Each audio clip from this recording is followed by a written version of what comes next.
আজ আপনাদের করে দেখাবো খুবই সুস্বাদু একটি আলু মুরগির চপ। চলুন তাহলে শুরু করি। আমি এখানে দুটো আলু আর একটি মুরগির বুকের মাংস সামান্য হলুদের গুঁড়া আর লবণ দিয়ে সিদ্ধ করে নিয়েছি।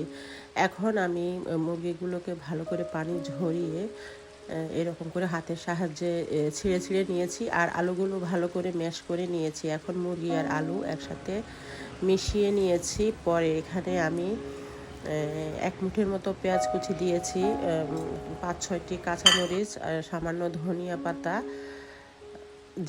জিরে গুঁড়ো হাফ চা চামচ, কালো মরিচের গুঁড়ো হাফ চা চামচ, হলুদ গুঁড়ো হাফ চা চামচ, মরিচ গুঁড়ো হাফ চা চামচ দিয়ে আমি ভালোভাবে মেখে নিচ্ছি।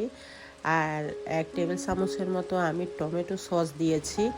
একটি ডিম দিয়ে ভালো করে মেখে নিচ্ছি। ডিম দিলে এই জিনিসটা বাইন্ডিংটা ভালো হবে। আর যখন একটু নরম নরম হয়ে যাবে তখন আমি এখানে বিস্কিটের গুঁড়ো দিয়ে দিচ্ছি।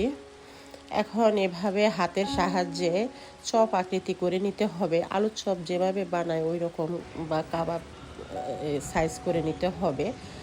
তো আমার সবগুলো বানানো শেষ। এখন আমি তেল গরম করে চুলায় এগুলো দিয়ে দিচ্ছি। তো যখন এরকম গোল্ডেন কালার হয়ে আসবে তখন আমি তুলে ফেলবো। এটা খেতে খুবই মজা। আসসালামু আলাইকুম।